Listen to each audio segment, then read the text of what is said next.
Good day, everyone, wherever you are. It is morning where I am. I'm Tigress Osborn. I'm the Director of Community Outreach for NAAFA, the National Association to Advance Fat Acceptance, and I'm so happy to have you with us today. Welcome to the latest installment of our NAAFA webinar series. Today we are joined by Jessica, Erin, Judd, and Matilda St. John of Big Moves, and I'll tell you a little bit about Big Moves in just a moment. I am going to first give you a little bit of NAAFA announcements, and then we'll get into our webinar for the day. For those of you who are joining us for the first time, NAAFA is a 51-year-old fat rights organization that works towards the elimination of discrimination against fat people through advocacy and education and fat visibility. And we are super excited that we have recently announced 4 new board members. And I encourage you to visit our website, NAAFA.org, so that you can learn all about our fabulous new board members and to learn more about NAAFA and the specific things that we do towards establishing a better world for fat people and for everyone. We believe that fat stigma actually affects people who live in all sorts of bodies. And so we'd like to invite you to learn more about our work and learn more about the new people who are going to be helping us with that work. Our webinar series is free and open to the public, and we encourage you to check out these webinars on YouTube, where you can see recordings, and also transcripts are available for many of our most recent recordings, and we're working on getting transcripts for past recordings as well. These webinars are supported by contributions from our members and other supporters. So if you are able to support that work, we encourage you to do so, and you can also do that at NAAFA.org. We have text giving program, which you can also learn about at NAAFA.org. And we appreciate the contributions of our many supporters from all over the world. And with no further ado, you can also learn about upcoming webinars. Today's webinar with Big Moves, of course, is going to be fantastic. We're going to do some learning, we're going to do some celebrating, we're going to do a little freestyle dancing in whatever way your body does that. And I can tell you, we have a variety of webinars coming up in the fall, including the book debut of Dr. Joy Cox, who is writing about Black women in fat bodies. We're going to also be hosting a webinar with Mr. Bill Fabry, who is the founder of NAAFA and who has spent 51 years in the fat rights movement. And we've got some other great ones planned as well. So please do follow us online on your favorite social media. Please sign up for the NAAFA newsletter, which you can sign up for at NAAFA.org, and which is also a free service that we offer. And stay tuned for many more great things from our upcoming webinars. And now, today's webinar. Founded by Marina Wolf Ahmed, with a single day-long dance clinic in the San Francisco Bay Area in 2000, Big Moves is the only service organization in the world dedicated to getting people of all sizes into the dance studio and up on stage. For 2 decades, Big Moves has created a safer, welcoming, body-positive atmosphere where people of all shapes and sizes can train in dance technique and perform on stage as part of a dance company. Big Moves is committed to centering fat people within their organization. Their programs include training, choreography, and full-length dance productions by and for fat people. Their shows present a vision of the world transformed, where exciting performances can and do come from artists who resist narrow dance world norms and narrow dance wear options. Big Moves and all its programs are LGBTQ+ welcoming and gender inclusive. The organization has a strict no diet talk policy in all rehearsals and workshops. Big Moves is a volunteer-run, not-for-profit organization. We'll give you information about how to directly support Big Moves. If you're live with us, we'll put that in the chat. And if you are looking at this later on YouTube, we'll put that information in the captions. Over the years, Big Moves has had branches on both coasts of the US, was home to several dance companies, hosted classes in everything from burlesque to aerial dance, and produced dozens of shows. Big Moves produced and was home to 6-season professional modern dance concert, Bodies in Motion, and co-produced a number of original Fat Bottom Revue burlesque productions with the late Heather McAllister of Big Burlesque. Their dancers have been featured in photo essays, local and national news features, documentaries, and have been featured on NPR, PBS, and Entertainment Tonight. Big Moves currently operates out of the San Francisco Bay Area and is home to emFATic Dance, a jazz dance-based performing company for people of all shapes, sizes, and genders. When not faced with a global pandemic, typical offerings and events include open rehearsals with emFATic Dance in Berkeley, California, Day of Dance, which is a day of free dance classes, which they hosted online this year, an annual full-scale stage production featuring emFATic Dance and special guests, which spotlights POC performers, and we'll talk about that a little bit more. Cupcakes and muffin tops, clothing and bake sale offered in conjunction with the fat-friendly funders, and a Taste for Dance in October, which is a dance showcase and chocolate tasting fundraiser and fat community building event. Jessica, Erin, Judd, and Matilda St. John, who are joining us today, are the co-artistic directors of emFATic Dance and the co-producers of Big Moves events and operations. They've been dancing, plotting, and sharing cat photos with each other since the earliest days of Big Moves. In addition to keeping weekly rehearsals going over Zoom, they're spending 2020 planning some exciting surprises for their post-pandemic shows. And we're gonna see if we can get them to reveal anything today. You can find more extensive bios for Jessica, Matilda, and the other emFATs at bigmoves.org. Ladies and gentlemen and friends of all gens, please welcome Jessica, Erin, Judd, and Matilda St. John. Hey. Good morning. Good morning. It's morning where the two of you are. And you two are, of course, in the San Francisco Bay Area. I'll let you decide whether you want to say specifically, but we should also let our guests know if we have additional technical difficulties today. These two are in a place where there are fires raging not that far from them, and the sky is full of ash and colors that are not normally in their skies. That is correct. But the show must go on. And y'all are finding ways to help the show go on. We're working on it. It's been a rough year, but we are working on it, yes. Well, thank you for being with us this morning. And I should also say, I want to take a minute, for all of us to acknowledge the places that we are, wherever we are, and the folks who those lands originally were inhabited by and may still be inhabited by, even though we don't acknowledge them. So if we just take a minute wherever you are to think about who those people are. And name them if you can name them, and if you can't, maybe take a minute after this and find out who those folks are, wherever you are. Is Marina with us today? We acknowledged in the bio that Marina is the founder of Big Moves, and I can't tell from my screen. I know Marina was hoping to be with us. I don't see Marina. Marina is here. I see her. Marina is here. Marina, if you are here and you would like to say anything, go ahead and unmute yourself and say hello. I can't see you. Sorry. Hi, I'm not, my name since 2010, I've been going as Cameron Moore. And that actually has a Big Moves related connection, because when I started doing phone sex and performances based on phone sex, at that time, Big Moves in the Bay Area was starting to work with high schools and Girl Scout organizations. And I just didn't want to be connected in those ways. I didn't want to get in the way of Big Moves making some good connections with youth-oriented organizations, and sex work stigma being what it is. I decided to go ahead with my stage name and be identified as that. So I prefer to be called Marina, if that's all right. But I'm here, and I'll wait till afterwards. I'm just like, whoa! It's such a flashback to see Matilda and Jessica, and I'm just really happy to see.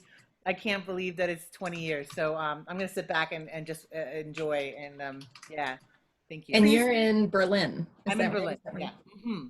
Yeah, we're so happy to have you with us, and I didn't mean to put you on the spot. And please do enjoy and jump in where you can and where you feel comfortable. Thank you. Thank you for being here. So let's start with the earliest days then, Matilda and Jessica, that you know through the history, or that you were there for yourself. How did you get involved in Big Moves, and what were those early days like? Jessica, do Absolutely. you want to start this one since you Certainly. were a little longer? Yes. Hi, everyone. As I think Tigress had covered, Big Moose was founded in 2000, and it started with a day-long dance event, and that was started by Cameron. That was in November of 2000. That day-long dance event survives, continues today as our day of dance. Coming into 2001, that is when I joined. And I'm just going to briefly go over the overview, and then I think we can talk about how we came into it, if that works. So Big Moose was founded in 2000. In 2001, Big Moose produced the first Bodies in Motion, which presented Big Dance of Canada, along with some other local companies in the first big Fat Dance production. And that was where a number of us first saw Fat Dance, and got involved with Big Moose from there. In the fall of 2001, Marina formed a Big Moose advisory board, and founded the first Big Moves dance company, which was Fat Fly Girls, which was at the time a hip hop hip hop dance group. 2002, we formed a modern company called Mass Movement. 2002, we also started working with the late Heather McAllister and Big Burlesque and co-producing. Some of us also performed as burlesque performers. Some of us were just performing as Big Big Moose performers. Things kept going out here. We were trying lots of things. We were doing classes. We had a choreography commission with the Modern Dance Company where we would bring in choreographers to come in and put pieces on dancers. We were booking other shows. We were I think in a lot of ways trying to figure out where this organization was going to go, where it was going to fit in the world, what was going to be the best way to keep going. I never in a million years when I joined in 2001 thought I'd be sitting here in 2020. And not that I didn't love it, I just couldn't imagine doing something for that long. It is my longest relationship, outside of perhaps some music I like. So, I am in it for good. In 2004, Marina moved across the country to Boston and founded Big Moose Boston, Big Moose New York, and I think there was some Big Moose Montreal, and Matilda and I continued out here. In 2000, and we were still running the modern company. Around 2006, we sort of refocused out here and folded. 2006, 2007, we sort of folded what was Mass Movement, what was Fat Fly Girls into one dance company. It was going to be a jazz-based dance company rather than having a modern and a hip hop or trying to do some other things. We wanted to really focus on a jazz-based dance. And that was going to be traditional jazz, musical theater, it's going to be lyrical, it's going to be contemporary. And from there we moved, in 2007, we moved our production focus from modern to what is now emFATic dance, and bringing in special guests and really focusing on our guest performers as well, and making these full-length productions that didn't feature just Big Moose performers, but were featuring a large variety of guests. And around that time too, moving forward, 2008, 2009, 2010, we kept going. By 2010, Big Moose had sort of shifted just to be centered in the San Francisco Bay Area. We started with Fat Friendly Funders, Cupcakes and Muffin Tops, which is the plus size used clothing sale. And around 2008, we settled on our 4 events of the year. We really finally made it to a place where we figured we got a schedule and we got a way to be sustainable, because financially as a small organization that is volunteer run, it is very hard for any small organization to keep going, because while it would be great if we could all do these things for free, we didn't have to worry about money, we didn't have to worry about space, that's not the reality. The reality is we all live under this late stage capitalism and it costs money to do things. And we all have something at NAAFA about being an all volunteer organization and having to think about those things. Absolutely. And so we really in the early years struggled with trying to find ways to fund productions. Like, how do you keep producing? Because spoiler alert for folks who are not producers and don't work in dance companies, you will never cover your costs by selling out a theater.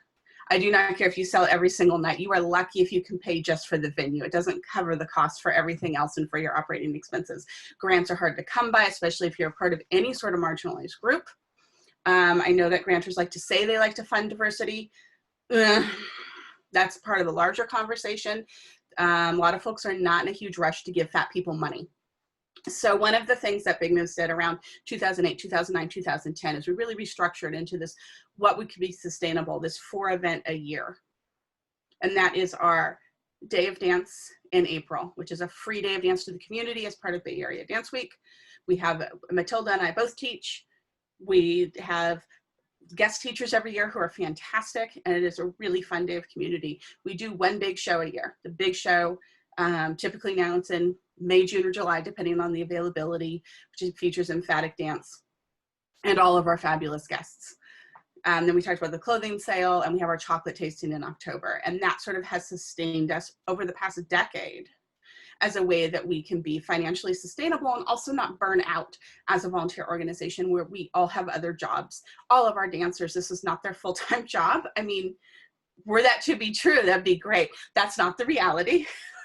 So this was a way for us to move into a space where nobody's feeling too overtaxed. I'm not going to say we never get overtaxed, but not feeling too overtaxed. And we also really have time and the energy and the capacity to focus on making dance for and by fat people. And I hope that covered sort of where we've been over the past 20 years. I know it was a lot of exposition. My apologies. It's a lot to cover. Well, there was one specific thing that I wanted to ask about in the last 20 years that I don't think I heard you mention specifically. Who are the Fat Fly Girls?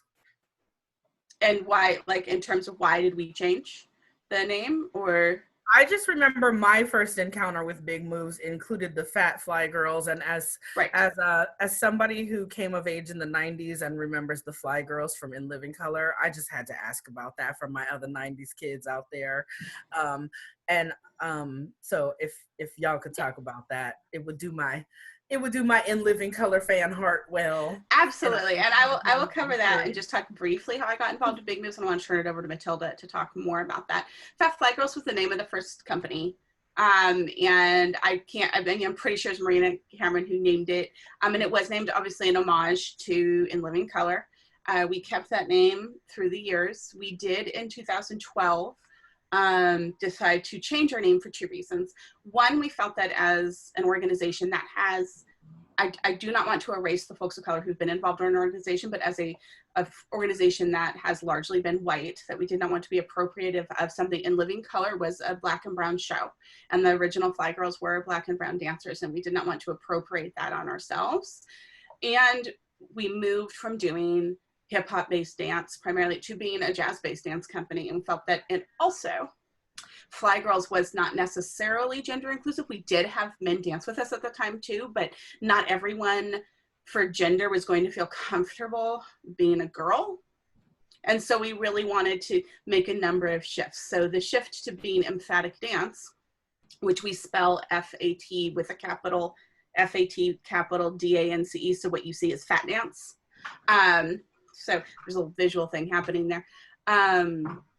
We changed that so that we were not being appropriative, we were not claiming something that wasn't ours, and that we were not, we were being more gender inclusive and being clear about sort of like where we were going in terms of style, like what are we doing, and we, you know, and so I hope that answers that question about where that went. And the last thing I'm going to say, because I have talked a lot, I'm going to turn it over to Matilda. I just want to say really quickly how I got involved with Big Moves. I was dancing. I started dancing. I danced as a little kid. And when I was in graduate school, I stopped dancing at about age 11 and then didn't go back. And being very anxious about the body stuff was one of the reasons. And even like through high school, I wasn't fat at the time, but I was so anxious about costumes and just body conscious, and there was a lot of stuff through myself with eating disorder behavior and you know, body dysmorphia and all these things, that like dance was not a good place for me. When I was 23 and in graduate school, I needed a few extra units that semester. I had finished all my other coursework, and I needed some units for finish my financial aid. And so I took a jazz dance class at the university. And I was the fattest person there. It was the fattest I'd been in my life. And I loved it. And I kept dancing at a local studio with that teacher, but it was really hard to be the only fat person. It was really, really, really hard. And my mom knew that. And my grandmother actually saw, my grandparents lived in Oakland. We're from the Bay Area. My grandmother saw an article about the upcoming Bodies in Motion concert in 2001 that was happening in Oakland. And she read about these fat dancers and this fat dance thing that was going to happen at Holy Names College. And so she told my mom told me, my mom, because this was 2001, you had to call and get tickets. So my mom called and got tickets and spoke with Marina and told Marina all about me. And Marina said she wanted to meet me. And so we met at the show. And then I was one of the people that Marina invited to be part of the advisory board. And that's how I got involved. And initially I was kind of not sure I wanted to be part of a fat dance group, meaning like it was still like feelings of like, I don't know if I can be, like, it's one thing to be a fat dancer in a mainstream dance company, because I don't know, you think people don't notice, everyone can see I'm fat, but I don't know why I thought like, well, maybe it's not visible, but there was something about identifying publicly as a fat person I wasn't sure about at the time, but it was definitely probably one of the most important and most meaningful things I've ever done in my life. Like, there's just for me and like the involvement in community. So that's how I got involved. And then I just never left. And I'm going to turn it over to Matilda to talk some about how she got involved. Thanks. Thank you so much for doing the history. I am such a scatterbrain when it comes to like particular years. And so Jessica, I feel like, is like an excellent archive person of this stuff. So I danced a little bit as a kid. I was very, for people who are about my age, very obsessed with Solid Gold, the show, which was the show, you know, with sexy jazz dancers dancing in very little clothing on gold platforms to the top hits of the week. So like do a lot of lyrical dance to John Cougar Mellencamp, etc. Was really into that as a kid and would like act that out in my living room all the time. And I signed up for dance classes as a kid and took ballet and jazz, and the teachers kind of pulled my parents aside and said, it's not going to work out for her. She's too big. It's not going to work out for her. And so I stopped dancing for a long time, and kind of came back to it in college, but kind of through college kind of came to fat activism through other channels, like did some writing with my business partner, who by day I'm a psychotherapist, and my business partner Beth Bernstein and I had written a few things for Bitch Magazine and other places. And Beth was running a radio show for Calix, which is the UC Berkeley radio station, about how you relate to your body. And we got tickets to the first Big Moves concert at Holy Names. And we showed up and I was like, I'm gonna do this. Like, this marries things I love so much, right? Like, it marries fat activism and dance. And so as soon as I was able to get in there, like the next year with life, I showed up at a rehearsal with Marina, and then I was like, just sign me up for everything, like whatever you need. I just pretty much showed up and like wouldn't leave. So that's how long I've been in. And like Jessica said, there's something about the community that dancing with people brings that's so meaningful. And there's something about, I know people who dance with me are sick of me saying this, but like getting to play in a fat body that I think we don't get to do really. Like we get told to be, like fat phobia tells us to be ashamed of ourselves at a certain age. And then I think we stop using our body as a source of joy and play. Right. And there's something about adding that back into my life that's been really meaningful. So yeah, that's how I got involved. So I actually was going to ask this question later, but it seems like maybe this is a good time for it. Based on what you just said, Matilda, why do you think Big Moves is important even for people who are not dancers? Why is fat dance an important part of the fat liberation movement, even for people who are not dancers themselves? Jessica, do you want to talk about this one? I can start. Yeah, I'd love to hear your thoughts too. And I think Tigress too, after we answer this question, it might be a great time to show a couple of video clips. We can do that. But why I think it's important, I think that the bottom line, I think in some ways is it's representation. I mean, it's just getting to see people that look like you doing something that you're told you can't do, even if you don't want to dance.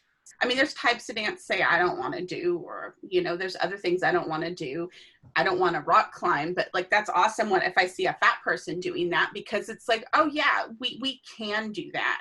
And so I do think there's a representation. I think that it serves for other fat people to see themselves reflected in something, and not to get too on like a, you know, we are artists, high horse, but, you know, to see art that is made by and for people who are told they can't do art in this way. And art can be entertaining. I hope we're entertaining. And it can be meaningful, and it can be thoughtful, and it can speak to our experience.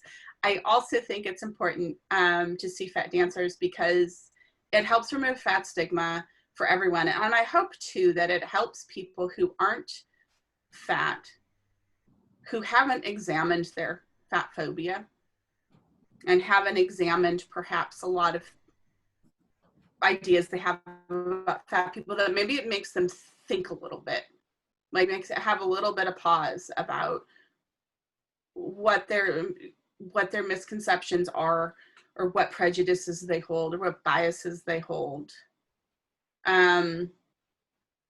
So I do think it's important for people who aren't dancers to see that, for in terms of like fat people seeing that who aren't dancers. I just, honestly, I really feel like seeing yourself doing something, seeing bodies like yourself, it can help people move through the world, I hope, a little more confidently, in feeling like, well, I saw this group of people, I saw all these groups of people, not just us, all my guests, all everyone, like, get up on stage and do this thing. Maybe I can do the own thing that feels hard to me. Because even though we've been dancing for so long, and I feel like a lot of this is second nature at this point for a lot of us, it's not necessarily always not challenging. We all still face challenges getting up on stage, or, you know, feeling revealed or vulnerable in a costume, or vulnerable in a particular piece. And I'm hoping that fat people who aren't dancers can see that, and see that as a way that we can do the things that are scary still. I don't know if that answered the question. I'd like Matilda to take a stab at it too, if she'd like. Sure. I really like what you're saying about how even if it's not necessarily something someone in the audience wants to do, it can feel important, right? Like, I never want to run, ever, pretty much, like jogging, running, no thank you. But like, it's important to me, right? In some ways, to see like a fullness of fat experience in the world. And then I think the other part for me is that like, dance is kind of storytelling. And so I feel like there are certain, hopefully, there are a lot of, when you come to a Big Move show, there are a lot of different stories on stage that people can see and connect to. And at a kind of what Jessica was talking about with representation, like, I also think we're not given a lot of permission to stare at fat bodies. And we want to give people permission to look at fat bodies. Right, it's one of the reasons that we often have feelings about costumes that hide too much of us. Right, is that we want people to actually get to look in an unembarrassed way at our fat bodies. So it's one of the, full disclosure for people who don't know this about me, I have been one of the guest performers at Big Move shows for 9 years as a solo artist and with my dance partner, Sarah Redmond. And it is one of the things we think about in terms of costuming too, that, you know, it's a place where we wear things that other people might be scared to wear, or that we might be scared to wear. You know, that it's an important part of the representation for me personally, and I think I can speak for Sarah in terms of saying that, you know, in some of the choices that we've made as well, that we push ourselves in that way because we think it's important, and that we, you know, it's one of the things that we value about the space. I think you're right, Jessica, that this is a great place for you to show some of the clips that you want for people Sure. who have never seen the shows and who've never seen the company. And these are clips of emFATic dance. Yes, these are all dance. I did not say at the top of the webinar, for people who've never been to a NAAFA webinar before, or people who are unfamiliar with Big Moves, that we very much embrace the politic of using the word fat, because we also think that that is an important part of representation, and that the word should be used clearly, enthusiastically, and unapologetically. So if you have not made yourself comfortable with that, this is an excellent opportunity for you to continue working on making yourself comfortable with that.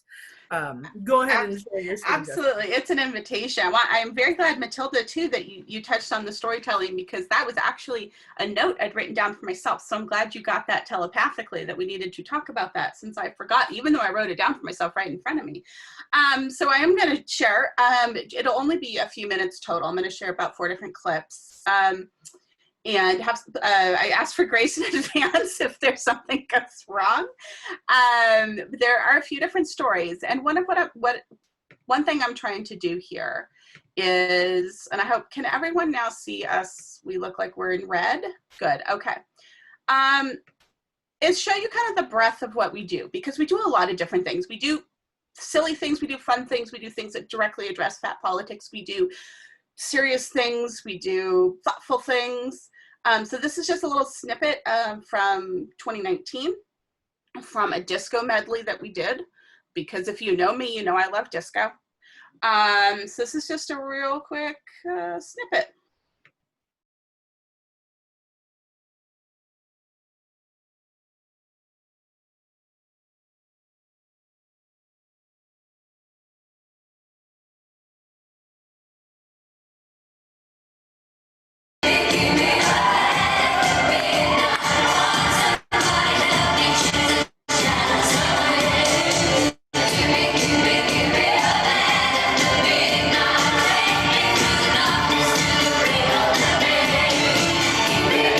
Just a little piece of a big disco medley we did as a finale for last year. And now I'm going to show you something completely different.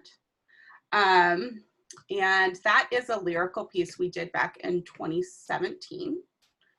That was mostly about homophobia in the Catholic Church, which I can speak to as someone who was raised Catholic. So I'm going to share my screen again. And this is one of my all-time favorite lyrical pieces that I've created. So I'll show you the first bits.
Whatever lyrical contemporary stuff looks like. And then I'm going to show you something completely different again. From the same show, we had done a large Muppet medley. I love the Muppets. Matilda loves the Muppets. And this was a piece I created that was largely a dedication to emFATic dance, like everyone who's been involved in emFATic dance, because I feel like we are the, as Matilda and I were talking about this week, the Muppets of the performing world, meaning that there's a particular look that everyone's supposed to have as a dancer, and like we come in and we're clucking as chickens, you know? And so, and I also felt like the Muppets as a kid, it was a story of people who weren't supposed to be performers, because the Muppets were always trying to put on their show and they weren't supposed to be performers, and they were outcasts, and I always felt like very much an outcast in my life, either because of queerness or fatness or just being very different. So Muppets always spoke to me. And so I'm just going to show a very quick snippet of, it was a 10-minute plus medley. So this is just a little snippet of us as Muppets. And let me share my screen. Here.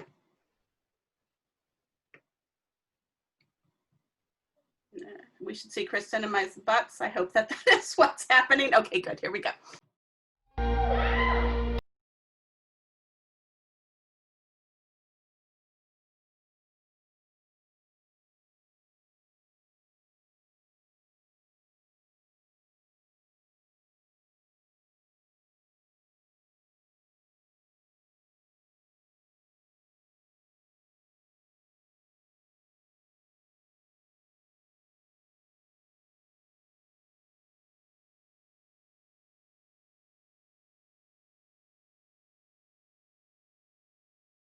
That's just a little snippet of us as Muppets. And the very last thing I want to show is, if you've been to our shows, you may know that we often do musical theater rewrites. And we have to give, I really have to give a big hat tip to Cameron, because she was the one who started the musical theater rewrites with Big Moves Boston and New York, which, and by rewrite, it means we take things that are popular culture, and by we I mean Matilda, because I am not like a songwriter, rhymer. I am not good at this. I have done some musical theater pieces for us, but I haven't rewritten the lyrics, where we take things that people may know and turn them through a fat positive lens.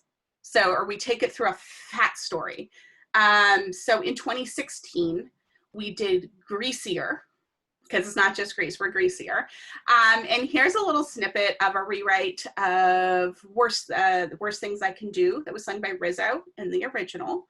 So the last thing I'm going to share is this little tidbit. There's a little bit of dialogue that gets us in there, but I want to show this because this is doing this musical theater and addressing fat politic and fat oppression and fat themes through something that's funny. Is also very important to us, and something, so here we go. Last share here. So a little bit of dialogue, and I apologize, I do not have pro shot video of this. Do we all see the Greasier logo? Okay, fantastic. Hell, last week, the doctor added to try to my exercise routine just so she'd listen to me about what I came for. They're just trying to fight the same stigma we are. And I know you like working out. I have seen you at Zumba class. Look, there's a difference between liking it and performing it as if your value as a human being depends on it, okay? Yeah, I like Zumba. Hell, I like kale. But if my worth as a person is dependent on some kind of moral performance of fatness, then I'm just a knee injury and a knockwurst away from total unacceptability. No thanks. Those cheerleaders and all that healthy performance BS, they're trying to get a pass. They're trying to get on a fat-free card, but that's not how it works. Besides, because of racism and ableism, some of us can't be seen as fatties no matter how hard we try. Screw that. I'm not throwing other fat people under the bus. Sit down, I want to tell you a few things.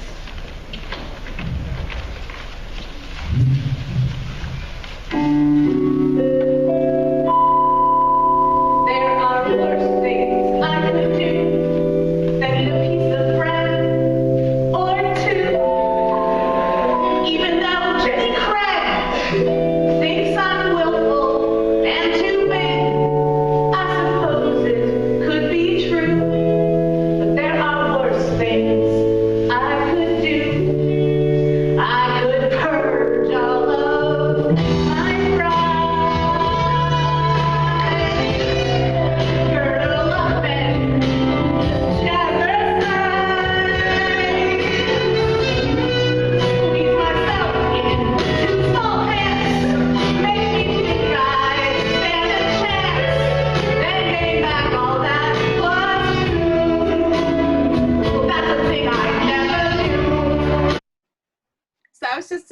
of Grease. Grease was also a longer, we used six, seven different songs from Grease, and it was a fairly big chunk of the show. And I want to point out that that is new NAAFA board member Amanda Cooper as Rizzo, as Fat Rizzo. So that was that. So that was our shares for today. We can turn it over for next questions, or those are fantastic. So I'm gonna ask a couple of more of the prepared questions that I had as the moderator, and so folks, if you have questions that you want to ask, you can go ahead and start sharing those in the chat. One of the things that I noticed watching those clips and having seen the show is that there's not a typical fat body. And so in mainstream media, and the rare occasions that we see fat bodies, we see a typical fat body and it's hourglass shaped. And we don't see a typical fat body in Big Moves companies. And is there anything else typical about a Big Moves dancer? Like, is there something particularly you're looking for when somebody shows up to dance, or what are the demographics like? Are there commonalities between the dancers who show up to dance with you, or what does it look like to join the company? I can take this one a little bit if you want. I mean, I know that one of the things, kind of like the story I told about my own dance experience, as a kid, and them kind of saying, the teacher going like, this is not going to work out for her. One of the things we recognize is that who has access to dance training is very complicated, right? It's complicated by class, it's complicated by time, it's complicated by, even if you have access to those things and your parents can put you there as a kid, whether or not a teacher is interested in spending any time on you is a different thing entirely, right? So like, there's often been the experience that I think a lot of us have had in outside dance classes with a dance teacher kind of just ignoring you, or assuming that the first day you walk in, that's everything you're gonna do. And it's like pretty good for a fat person, so whatever, and you can stay in the back, but like, don't bother me, kind of, right? Like, you're not, and so I think that one of the things that we're really committed to is that we don't audition as a group. We want everybody to come, and we want people to eventually feel comfortable on stage and performing if that's something that they're interested in, because we are often very enthused about people who are less comfortable performing. We're very interested in getting them on stage. And some of that is about comfort with being looked at. You know, one of my favorite things we do every year is that Juicy Delight, who was one of the first NAAFA webinar people, does a burlesque workshop in Day of Dance. And she really works with everyone in there about being looked at, about the experience of being looked at. And that's, sometimes that can be one of the bigger hurdles in terms of people being comfortable performing. So anyway, Jessica, do you want to talk about it a little bit too? Yeah, absolutely. So I answered it in the chat, and Matilda addressed it too. We are not interested in auditioning folks, because that's just not our model. We want everyone who wants to be able to join. And we typically, when we're not in a pandemic, we have open rehearsals that we usually close our rehearsals up a couple months before the show, because things get a real mix. We are down to the wire at that point, and it's not a good time to meet me. You know, and also we're at that point, like the rate at which we are teaching and acquiring choreography is pretty breakneck. And so usually, you know, we open things up to new folks like November through March, and then again like July through August. And we do open rehearsals every other week. Folks can come in, we run it just like a dance class. And you can come to open rehearsals just to dance, just to take class, because one of the things we're very committed to is training people. We don't expect folks to come in with a full, you know, they've danced all their lives. We do have people who come in who have danced quite a bit, who do have dance training. And we have folks who come in who don't have a lot of dance training. And what we're aiming at is for everyone to sort of get to sort of a median place where we can Everyone's going to look good. Everyone's going to learn these skills. And we all have to keep working on skills. Dance is constant. You never get to not work on your skills in dance. So one of the things we do with rehearsals is we are training as well. We are providing dance training to fat people in an environment that is no diet talk, no weight loss talk, and centered on fat bodies and fat people.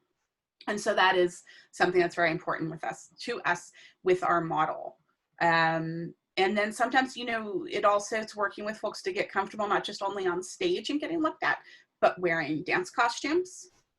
And that can be hard. That can be challenging sometimes.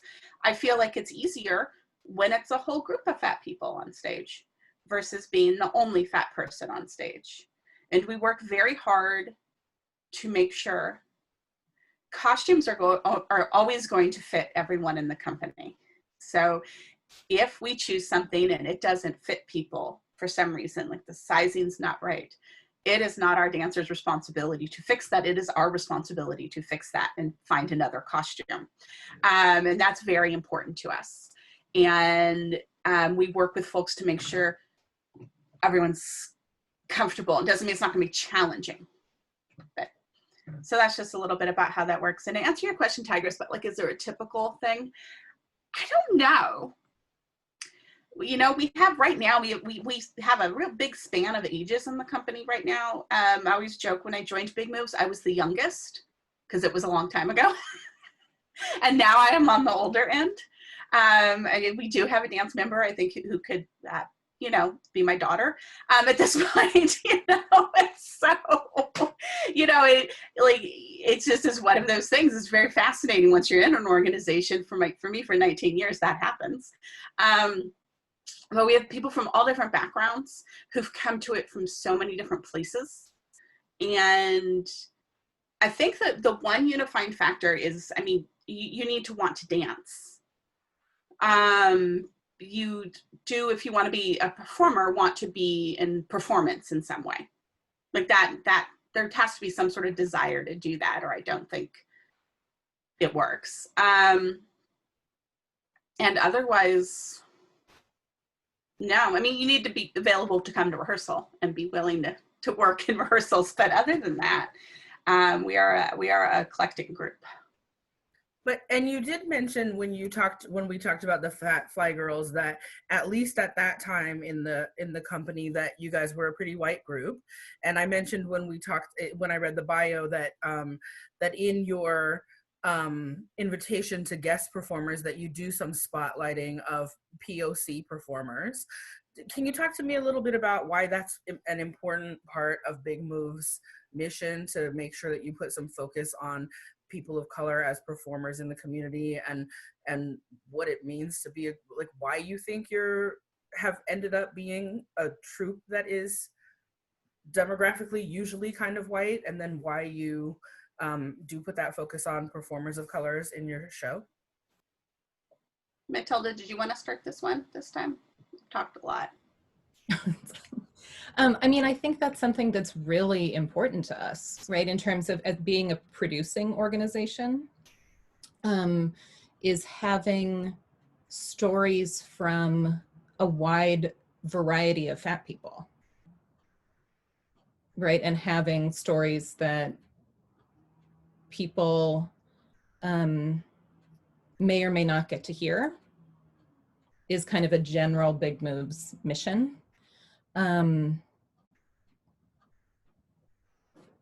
Jessica, do you want to jump in a little bit? Sure, absolutely.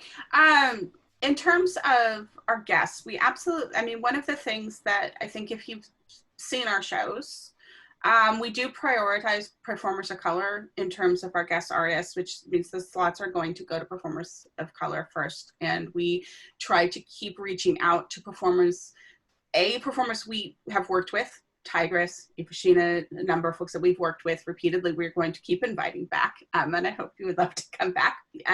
But we also keep trying to find other performers and expand the reach. And so we're not just going to the same folks over and over again. It is very important to us we are in the Bay Area, we are in Oakland, we're in Oakland, Berkeley. There's no excuse for someone producing a show and having it's all white people in the show. That's not okay. You know, there are so many amazing fat performers of color that, you know, we want to help showcase that, and we are resourced that we are able to produce this show, and so we want to be able to spread that spotlight around. In terms of the company itself, I think that given fat community, I'm not going to say all fat community, I will say a particular chunk of fat community was historically largely white, and Big Move sort of grew out of that community, and then that unfortunately I think leads to it perpetuates itself, where it's white led and we have a lot of white people and we're reaching into other white communities, and it's definitely something that we are working on consistently, including with our name change, including with what we're doing with guests, and including within our own organization, is working on ways to make sure that emFATic dance is an okay place for folks of color to be in, because we don't want to tokenize, and we don't want to make it a not just comfortable, make it a hostile environment in any way. So we are, as individuals and as a group, always working on ways to be actively anti-racist, working on ways to decolonize our processes, working on ways to not enact white supremacy or just toxic whiteness. And that is not to say I don't fail in that, because I know I have failed in that. And so it's something that I'm consistently working on. And I don't know if that answers the question, Tigress. And I can certainly expand on that more if you would like. No, I think that answers the question. I should say I use the term people of color because I meant that inclusive of all people of color, but I will say that I have noted in your work and in the shows that you've put together that you really have put a lot of focus on inviting specifically Black and Brown performers, and I am not using that term as a replacement for Black. I know some people use it as a replacement for Black because they're uncomfortable saying Black. I have particularly appreciated the Blackness of the dressing room at Big Moves. It has been a real home for me as a Black performer, and I have appreciated that, so I'm grateful for that. I am not using POC as a replacement for Black, but I think that part of your, I don't mean to put words in your mouth, but I think part of your ethic would be to prioritize Black folks because of the demographics of Oakland, but also to be inclusive of other people of color who are underrepresented in the world of dance. Both of those things, is that an accurate reflection of what y'all would be trying to do? I don't mean to put words in your mouth. I mean, I would say yes. And yeah, I do say we would prioritize Black performers. And, you know, and I don't want, you know, while we have been primarily white, I also don't want to erase our performers of color and our Black performers, because we have had and do have Black performers in the company, and we do have other folks of color in the company. That is not to distance myself from the whiteness of it. I just, you know, I don't want to erase people. But yeah, definitely, I mean, we're producing a show at Laney College in Oakland. There should be Black people on stage, and not in a tokenizing way, but we should be putting money, and we want to pay people, and we want to give folks a nice stage to perform on and produce a show that represents some of what Oakland is. I think, I don't know if that sort of makes sense about that. I don't know if you had anything else to say about that, Matilda. I think something that you and I were also talking about this week is that we're pretty uninterested in kind of like editing or giving a lot of feedback to guest performers, right? Like we want people to come with the stories that they want to tell and the pieces that they want to do. And that feels really important to us, especially as like white producers, not like having a lot of interference in that at all. Yeah, that's absolutely true, because when we invite a guest, part of what we're inviting them, you know, we trust their work, and we trust Black people and other folks of color to tell their stories and present their work. If someone wants, you know, input about, should I bring this piece or this piece, I'm absolutely happy to give that, but I'm not going to direct what someone's bringing to the show. And that is part of trying to, it's not a perfect model, we're still white producers, but I'm trying to get out of some of the white supremacy of like, we have to control everything and we need to know exactly what's going to happen at every minute. Because I feel like that's very much a whiteness thing, and letting go of some of that, you know, and trying to let go of that. So yeah, and it's something you know, like I said, I know we're not perfect, and we are always trying to improve, and it's something that as co-directors and as producers in this organization, we're in conversation about a lot, and trying to do better all the time, and being open to feedback and integrating feedback. So. And I think it's important here for me as the host and representative of NAAFA here to acknowledge that NAAFA also has historical challenges around these things and is also an organization in process of working at being more intersectional and addressing those, you know, kinds of historical dynamics in fat activist community and, you know, all of those things. So we are all hopefully getting better at it as a community in activist circles, you know, looking at our intersectionality, and as Jessica said before, looking at processes that reinforce those kinds of things in our work. So you know, we have to own our responsibility in that too, and I appreciate the example that you all are setting in being very explicit about the work that you're doing to be anti-racist in your organization and in your fat activism. So I appreciate that. I do want to take some questions from the chat. But I want to make sure that we do address this one thing, because I know it was important to y'all to talk about the difference between just being a dance company and being a service organization. I know many people think that Big Moves is a dance company, but in fact, Big Moves is the service organization and emFATic Dance is the company. So will you talk about that distinction? And then while you're doing that, I'll look at the chat, and folks who've been submitting questions, I'll start getting some of your questions. If you've been with us for a NAAFA webinar before, you know we often only go an hour, but if you hadn't noticed, this one was advertised as an hour and a half. So we're hanging out a little bit longer. So we are still gonna get to some of your questions. If you two will take that question, service organization, dance company, what are the differences and why is that important? Yeah, I can start this one. And Jessica and I have, and Cameron, who's on this call, have all kind of been folks who have run kind of the admin or production side of things. And Jessica and I continue to do that together. But, you know, I think in the early days of Big Moves, like the first few years, part of the service organization piece was like serving as an educational organization also, that if you needed a fat person to come to your dance panel and talk about what it was like to be fat on stage, I think there was more, there was a lot more of that going on. Now I feel like people in the Bay Area have kind of seen fat dancers on stage from us, from other people, which is a really great shift. But as a service organization, you know, we feel committed to, we feel really committed to making art that fat people feel seen by, right? And producing art that fat people feel seen by. And we're a service organization in that we want to do community service, right? So Day of Dance is part of that. That we have just a free, low pressure environment for people to come in and kind of dip their toe into something if they've been interested in it.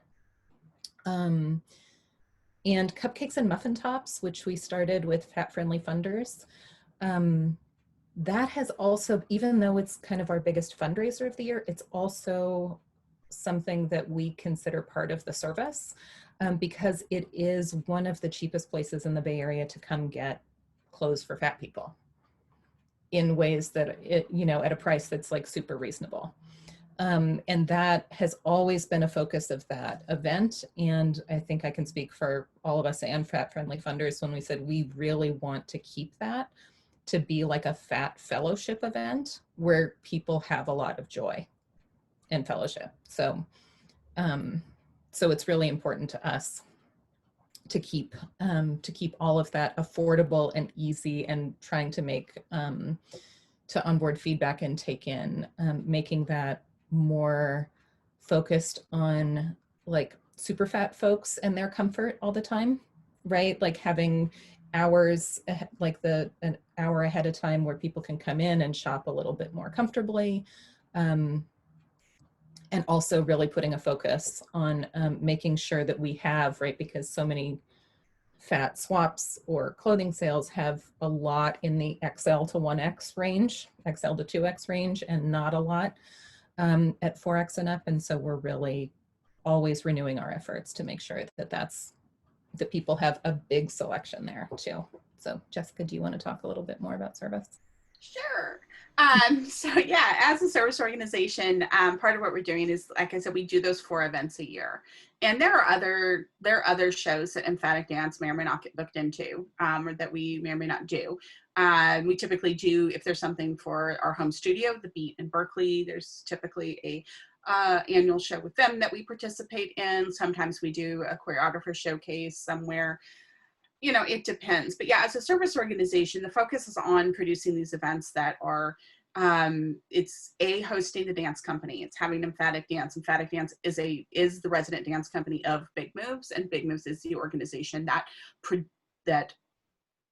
produces emFATic Dance and that produces the large show. The show is not produced by emFATic Dance, and I know it is the same 2 people. I understand that, but the shows are produced by Big Moves, and it's not just for emFATic Dance, it's for the guests, and that's part of the service, is that we are putting a broad spectrum of fat community on stage. And as part of the service organization, one thing that we started last year that we were hoping to continue this year, but pandemic, was that we started offering a travel stipend to folks who had to travel over a certain number of miles to be able to perform in the show, because we know that as the Bay Area has become harder and harder to live in and more expensive to live in. There are folks who've moved away, like Tigress. We've had other dancers move away, or we have people living further out. We have a dancer who lives in the central. We have dancers in Sacramento area and Central Valley, and we have guests in the Sacramento area. And so one of the things that we started to do was provide a travel stipend, and we were hoping to increase that as well to help folks who wanted to come from a little further distance. And that includes further reaches of the Bay Area who are going to come and perform in the show. And I feel like that's part of the service. Part of the service is cupcakes and muffin tops. It is the chocolate tasting. Chocolate tasting is technically a fundraiser. It's kind of more a break evener, which is totally cool. Because, if you break even on an event, you are ahead of the game, let me tell you. But even though it doesn't make a ton of money, the chocolate tasting is also a community fellowship event for us. It is a way for people to come in and it's a way for the performers, to get a chance to perform in a more casual environment. For those who don't know, it's in a church hall. It's at the Unitarian Church in Oakland. It's in their hall. So you're not up on a big stage. It's very casual. It's not a black box theater event. And it's a way sometimes for for groups of performers who may not want to perform on the big stage, to kind of have a chance to just do something fun in a smaller venue. And Day of Dance, of course, is service as well, like Matilda noted. So there's all these pieces that Big Moves is doing, that we're producing. And over time, over the years, as much as I love being on stage, and I do love being on stage, and I love dancing, as the years progress, the split, I am more and more invested as a producer and show curator. Meaning I have become more and more invested in getting other people on stage too. I'm grateful that I'm very grateful that I still have a chance to get up and dance, and that I can still do it, and that I really enjoy it. But it's also, for me now, it's getting everybody else up. And so that's where I kind of see our function as a service org, is that I'm not just, it's not just, for me, it's no longer as much about, in a personal sense, about me being a fat dancer and me getting a chance to be a choreographer and create and do all these things. It's also about getting other people up on stage, be that with emFATic or with guest performers, and producing events that are for all of fat community, and that aren't just for like dance world to come see.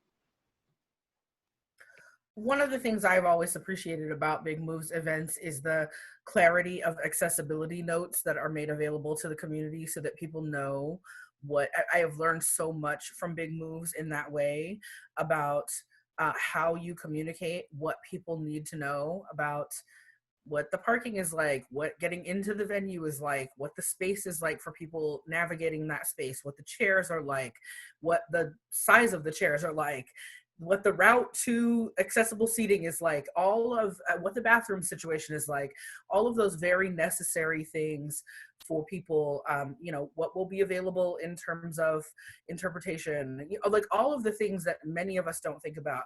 I know that I, as an individual, that NAAFA as an organization has work to do around that, and that many fat activist organizations are very self-congratulatory. Many fat community spaces are very self-congratulatory in a sort of like, well, we make space for scooters, so we did a good job, and that's it. And you guys think of things at a level, y'all think of things at a level that is way beyond any other organization that I have ever worked with, and I really appreciate that. And I think the piece that you mentioned about your cupcakes and muffin top sale, where you have accessible hours for people and where you prioritize shopping space and shopping time for people in larger bodies, and you make sure that there are that there's an abundance of clothing available in the size ranges that are usually overlooked. I think those kind of values lead our community in ways that are really important. And someone in the chat wants to know, when is the next cupcakes and muffin tops? Do you know when that will be? Yeah, good question. I answered in the chat briefly. We don't know. We don't know dates for any of our events. All our contracts were canceled this year and would have been anyhow. We have been rehearsing from our homes on Zoom since like March 6th or 7th, whatever that week was. Once we are able to book the facility is not even open. The church is closed at least through the spring at the moment, the physical facility. Once we are able to book the facility and we have some idea about when it would actually be safe to have a large in-person gathering, we will announce that date. And just a note to that, I'm just going to put this in the world. I know folks have contacted us about donating clothes. We are not accepting donations right now. We are already half full on the storage as we were leading up to what should have been the sale. So we are on complete pause until we have a new date. And once we have a date booked and we know we're moving forward, then we will start collecting clothes again. But we will, because there's good stuff in that storage unit already. Absolutely. And I wanted to just really quickly address Tigress. Thank you so much for saying that what you bringing up the accessibility. And I really want to make sure that we thank past board members of Big Moves and disability community members that we share our community with, who have helped us navigate that, have pushed us to do better. And it is something that is absolutely central to us and that we're always thinking about, but we were gifted with the knowledge of disability activism for years and years that helped us get to where we are. And we are always trying to continue to make improvements and make things more accessible. Right, and continue to be on that learning curve and not assume that we know that there are things not to improve, right? Another question from the chat. What are the top 3 things that you would recommend for a grassroots organization that's just at the start, top 3 things to make it successful from lessons you learned at the beginning of Big Moves? I can start with one. If you want nonprofit status, find yourself a fiscal sponsor. Because incorporating as your own 501c3 is very expensive and is going to be a challenge, and you may want to move into that eventually. But Big Moves from very early, I think 2002, and continues through today, we are a fiscally sponsored organization of intersection for the arts. And when you are fiscally sponsored, What that means is they are not giving you money, but it means that you have the tax exempt status and that you're running as part of their organization, which means that folks can make donations to you. It means you can apply to grants. It means you get the nonprofit discounts at venues. These are things that are all very important. So I think if you're talking about wanting to work and wanting to function as a nonprofit, that's big advice I would give. I think I'm going to say one other thing. I don't know, Matilda, if you have other thoughts too, but don't try to do too much too fast.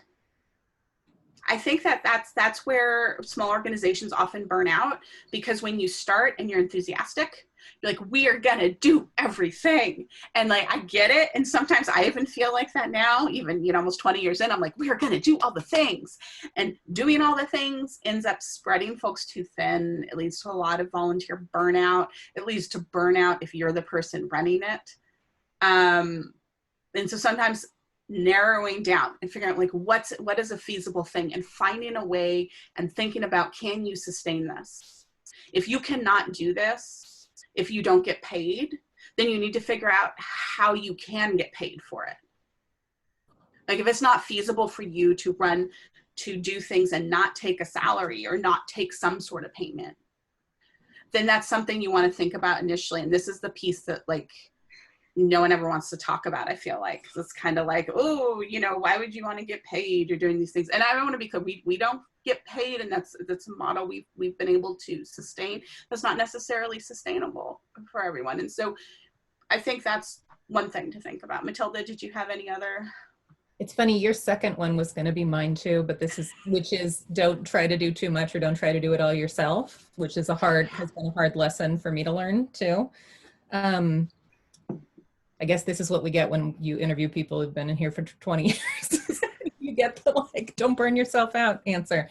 Yeah, but I think that's really important because I think focusing it down to like what we can do well and sustainably is really a huge piece. And I want to second, find someone to work with you. Because trying to do things and sort of model that we've shifted about in Big Moves, I feel like I did not feel like things were sustainable really until we got to a place where Matilda and I, and also previously Cindy, who had passed away a couple years ago, but we're working in very joint partnership in producing and having, and so you having someone that you're in partnership with, that one other person, two other people, three other people, that you are able to talk about, that you are able to be accountable to each other, that you are able to be accountable to the community together, I think makes a huge difference. Because when you're trying to do it all yourself, that's where the overwhelm comes in. And that's also where sometimes you're not able to be your best self with feedback, or if you make mistakes, and having someone that you can honestly talk about feedback or missteps and being able to then formulate a joint response or figure out a way forward, and sometimes getting through the hard parts works best when you have someone you are working with. Yeah, because doing it all yourself, like I said, that's an inclination of mine, and that is a toxic thing for me, I've learned, because then you start to think, well, no one else can do this, and other people can do it. So I was like, find, you know, get people to work with you, and be really honest about what your limitations are and boundaries, and how much time you realistically can spend on something. Mm-hmm.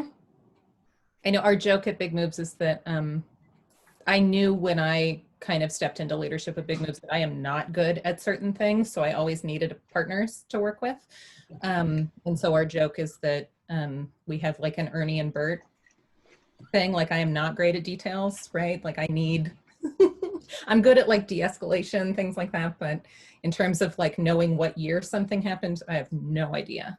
And, you know, fine detail, fine tooth comb on edits, Jessica's amazing. Yeah, I am your Bert if you ever need one. And, you know, to counter that, Bert always thinks he's right, and Bert's not always right. So, you know, that's something to learn, and then not everything has to be done Bert's way. And so that's a huge thing I've had to learn is to take a breath. And, you know, we can be Ernies too, because Ernies have so much value in the world too. So I admire your birdiness. well, thank you. I love this. I already so strongly associate Muppets with y'all, and now I'm really gonna associate Muppets with y'all.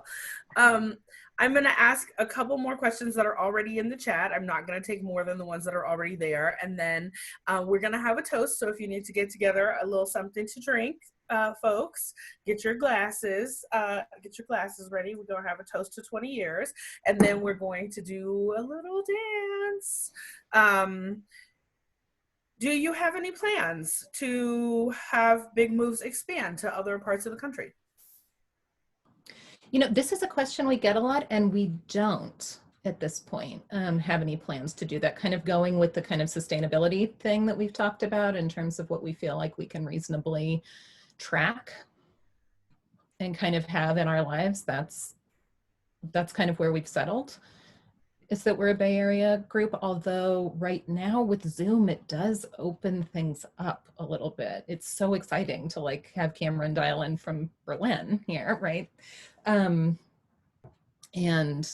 we have a dancer that's on the East Coast right now that's been coming to weekly rehearsals. So it does kind of— Are your weekly rehearsals right now open rehearsals, or are they just the company right now?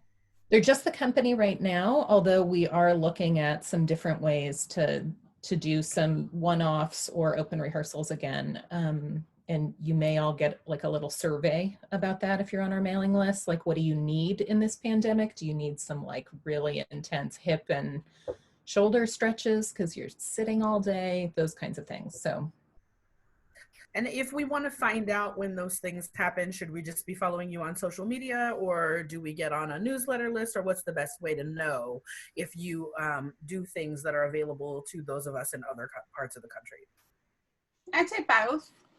Following us on Instagram and Facebook, great. Signing up for a newsletter, great. It'll be on, I mean, if we do anything, it'll be on our website. It'll be on Facebook. It'll be on Instagram. You know, I always like all methods because sometimes you miss things with the nature of social media. But yeah, so that's where we're at. Yeah, I would say if you're interested, definitely newsletter is an important piece if you're interested in coming to an event, because I feel like that's where the most complete accessibility information is and the most complete kind of what to expect information is. And you'll be able to find it, unlike Facebook. So, yeah. And folks can sign up for your newsletter at www.bigmoves.org and find you on social media at Big Moves Bay Area on Instagram, Twitter, and Facebook. Okay, and then another question from the chat. How do you choose songs for your performances? I'll start that.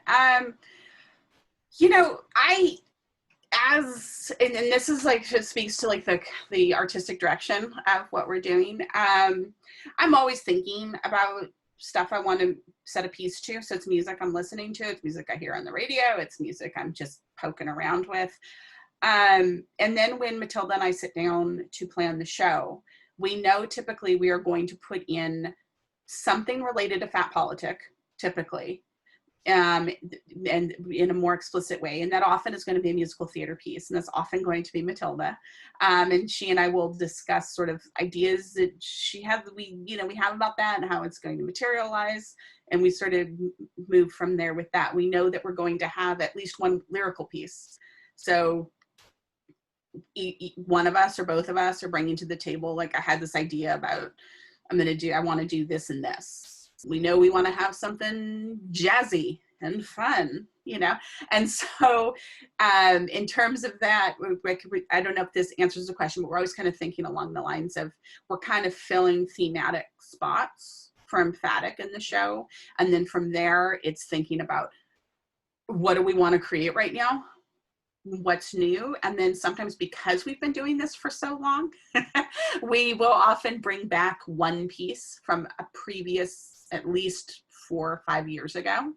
And because we often have a new group of people, we may make some changes to it.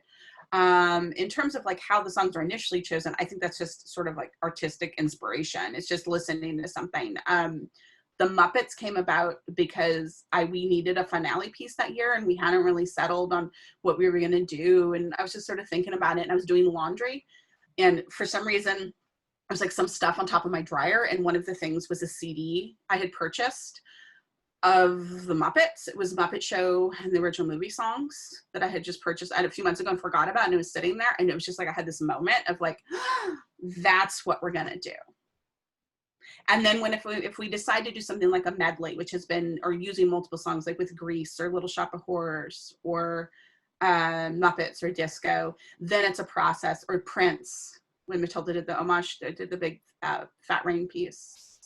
Then we start working on what particular songs we want to do, and we start working on sound design and editing as well. I don't know if Matilda, you had anything else about song choice? No, and I think that often there are a lot of people in this room that have been guest artists with us, we often have, we'll ask like a little bit, like, tell us about your piece. Part of that is to kind of like time the show for mood, right? So that people aren't following something that people might want to sit with or might want to like absorb a little more with like the disco piece, right? Or something like that. We've been in shows where it was our job to come do something very silly after something very heavy, and it didn't feel good to us always to do that, and it always didn't always feel respectful to the previous performer. So that's something that we think about as we're kind of going through shows. Yeah, absolutely. And that's a big piece of show curation, is knowing, that's why we ask our guests, what are you bringing? What is it like? We can kind of listen to the song, we know the theme, and so we can think about where to put it. Where is it going to have the best impact? Where is it going to not feel weird? And so, yeah, that's how we kind of make that cohesive show. It's essentially making a playlist, right? Or what would have been a mixtape from my generation. Thinking about what flows from one thing to another, what's not too jarring, or sometimes it's okay to be jarring if that's not going to be disrespectful to the piece ahead of it or after it. But we are thinking about those things all the time. And then final thought from the chat. I'm just going to read it word for word. It says, it was intellectual before, but being with and looking at fat bodies, including my own, in the mirror every Saturday was transformative to me. I really recommend that folks find a way to do it. And I would love to hear how Jessica and Matilda make that possible. How do you help folks go from the intellectual to really having that sort of embodied experience, that transformative experience? I can start if that. So for me, I think a lot of it is practice and just doing it.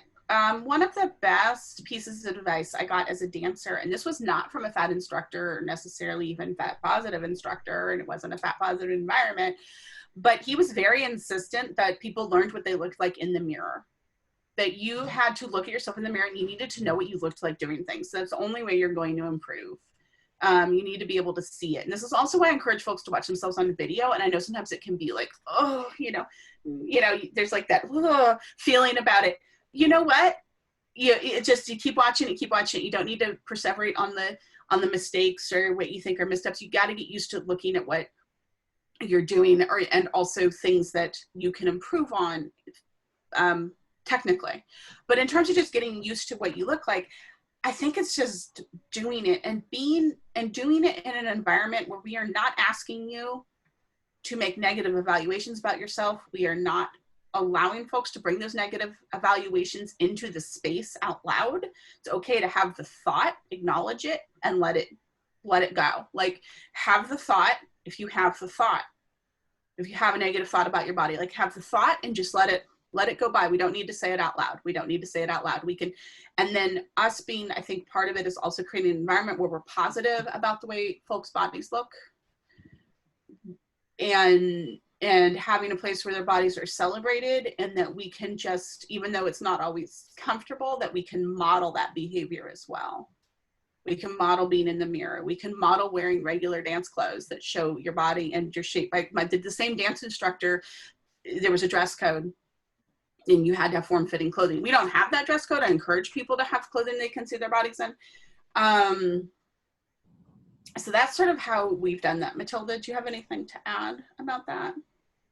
I mean, I also think there's something about doing it in a group that feels really different than having to do it by yourself, right? And I think about the kind of game that I would play when I was a kid, where you would like both try to do the same thing. So if we both put your arms right here, then you have to match the other person exactly. Like matching each other in the group has been really interesting, right? You learn a lot about your body that way.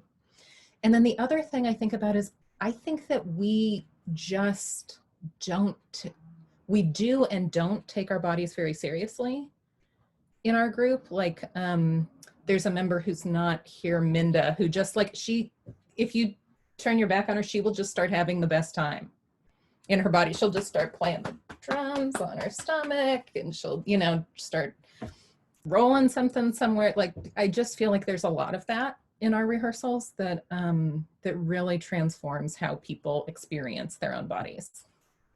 Yeah, I mean, there are so many things we have all done one-off to be goofy, and we keep saying, like, we need to put this in a piece. Like, we need to have a piece that's just like belly drumming, or butt, you know, we're sitting on our butts and we're butt walking across the floor, or, you know, because it's a place where you get to do that, where I think that in a mainstream dance class, you're not going to be able to do that. Or you could, but they would be deafening silence afterwards, right? So I think that, you know, trying to create a place where we can play in our bodies, we can take our shirts off if it's hot.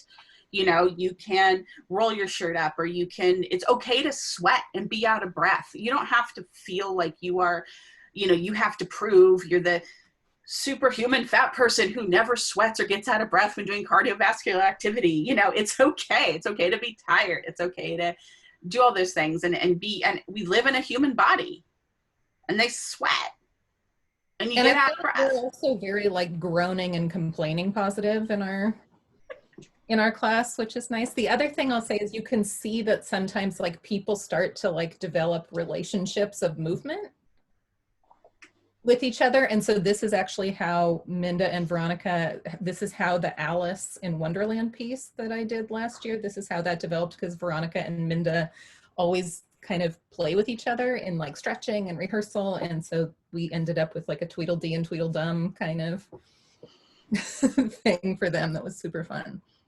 Yeah, be careful what you show us in rehearsal, because we're going to put it in a show. And that has happened many, many times. But yeah, I think, and looking at, like I said, looking at yourself in the mirror, and just, that's what you look like. And it doesn't need to be changed. And what we're going to work on when we're looking in the mirror is our technique. And how can we improve our technique in the bodies that we have? And it doesn't have to look like anybody else's in the room.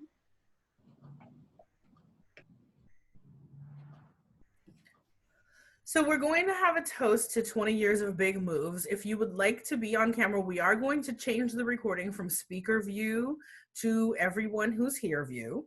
So if you don't want to be part of the recording and your camera is on, please turn your camera off. And we're going to raise a glass. And Jessica and Matilda, I'd like to have each of you say one thing that you wish for the next 20 years of Big Moves. And those of us who would like to join the toast, we'll raise a glass in a glass of whatever y'all have and want to be drinking, or a pretend glass if you don't have a glass with you, and just share the positive energy of hoping that those dreams come true for you. And then after that, I'm gonna play Moving Right Along by the Muppets, and we're gonna dance to that, and you can just freestyle dance along. And I'm not gonna, and we're gonna end the recording after that. If you're watching this on YouTube later and you don't see that dancing, that means the YouTube copyright got us and we edited that off that part of the video. So you should just play it on some device of your own and dance, enjoy in your own space. And thank you all for joining us today. So we're gonna end the recording after, with the dancing. So thank you all for joining us today. Once again, we appreciate the generous contributions of everyone who helps NAAFA bring these webinars to our community for free. And you can support that by going to NAAFA.org and making contributions to support webinars like these and all of the things that NAAFA does. You can also directly support Big Moves by going to their website, bigmoves.org, and making contributions to them, or following their links to their fiscal sponsor to make contributions to Big Moves. And when everyone's ready to raise a glass, If our artistic co-directors and Big Moves producers would please share thoughts for the next 20 years of Big Moves. Well, I mean, I'll start. I think that, I mean, for the next 20 years, I hope it's still going, but I hope there's less of a need. And not that fat dance isn't wonderful, but I would love to see fat dance be embraced all over the world, you know, just everywhere, in everywhere. But I do think there is something very special about dance by and for fat people. And so I just hope it keeps going. And I just hope we keep getting better at doing the things that we need to do better around.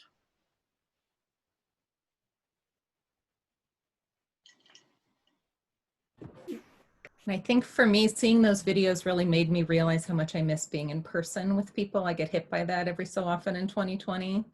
So the first thing I want is fat group hugs, which I know we've been fantasizing about, but also thinking about just having more and more stories all the time on the stage and getting more and more access to those fat stories. So. Cheers to Big Moves. Thanks for joining us, everyone.